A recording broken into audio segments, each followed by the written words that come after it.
Bonjour à tous, on se retrouve pour ce rendez-vous hebdomadaire sur l'hippodrome de Longchamp, c'est les jeudis. C'est évidemment une belle soirée en perspective et là on va évoluer dans le prix de l'Île La Cité pour le Quintet Plus du jour. C'est un handicap qui est réservé aux chevaux âgés de 4 ans et plus, c'est sur la distance de 1850 mètres de la grande piste. Et pour cette nouvelle émission Quintet Flash, on va plancher sur des chevaux qu'on connaît bien à ce niveau de la compétition. C'est pour cette raison qu'on va pouvoir s'appuyer sur quand même des bases assez solides avant le coup. Ils sont 16 au départ, il va falloir aussi bénéficier d'un parcours sur mesure, mais après on peut faire confiance aussi aux pilotes expérimentés dans cette épreuve. Mais on va voir tout ça avec mon analyse.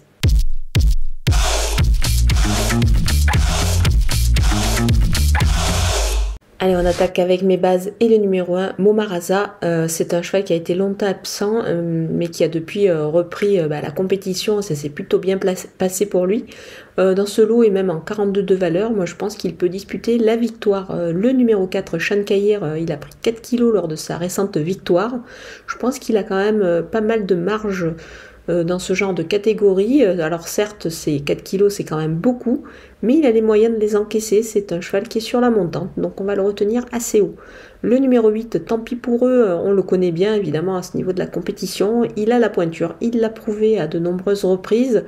Il est encore pas mal placé ici, associé à Christophe Soumillon. Je pense qu'il sera dans le coup. Du côté des opposants, avec le numéro 7, Lienisei, extra le dernier coup dans un quintet, c'était sur une distance un petit peu plus courte, 1700 mètres, mais c'était déjà sur l'hippodrome de Longchamp, une piste qu'il apprécie.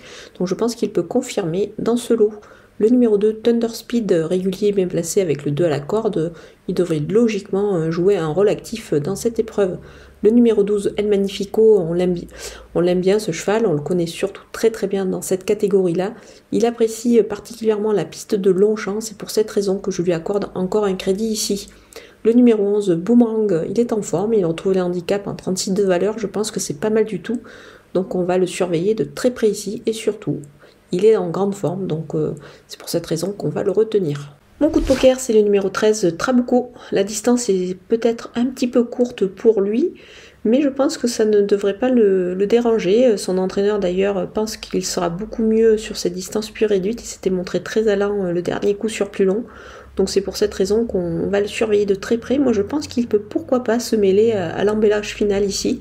C'est un cheval qui est sur la montante. On poursuit avec les outsiders et le numéro 9, Ronaldo. C'est vraiment difficile pour lui en ce moment, alors sa valeur est en baisse, donc c'est plutôt intéressant. Et puis il est associé à Stéphane Pasquier, c'est pour cette raison quand même que je m'en méfie et que je ne vais pas l'écarter. Il peut pourquoi pas accrocher une place ici.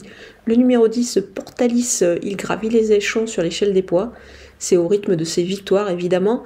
C'est un cheval quand même qui est plus efficace sur le sable. C'est pour cette raison qu'avec ce poids qui a été évidemment revu à la hausse, on va plutôt le voir en retrait, en fin de combinaison ici.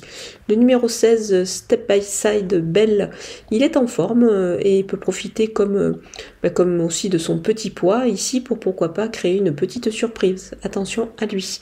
Le numéro 5, By the Way, il vient de changer d'écurie suite à sa sortie dans un réclamé. Sa forme est sûre, il vient d'afficher une belle performance justement dans la catégorie des réclamés. Maintenant, il revient dans les handicaps, à un poids quand même qui me paraît un petit peu élevé. C'est pour cette raison qu'on va le voir plutôt en bout de piste ici. Le numéro 3, Kelo, il a perdu du poids sur son récent échec, mais c'est pour cette raison qu'il doit un petit peu rassurer. Mais attention à lui, c'est quand même un cheval qui a démontré des moyens, notamment dans des lots quand même corrects. Donc on va le surveiller ici. Le numéro 6, Mister X, il a gagné son handicap cet hiver. Désormais en 37,5, la donne change quand même ici pour lui. C'est un peu plus compliqué, il a un peu moins de marge. Mais attention, il peut quand même accrocher une place. On termine avec les délaissés et le numéro 14, Blue Sky, d'un solo qui est plus relevé que d'habitude pour elle. Elle aura un petit peu de mal à s'exprimer, donc c'est pour cette raison que je vais tenter l'impasse. Le numéro 15, Tag, son poids est en baisse, mais c'est logique, il déçoit, donc c'est pour cette raison aussi que je l'écarte totalement. Voilà, on a passé en revue tous les partants de ce Quintet Plus de jeudi à Longchamp. Je vous laisse avec ma sélection et mes conseils de jeu.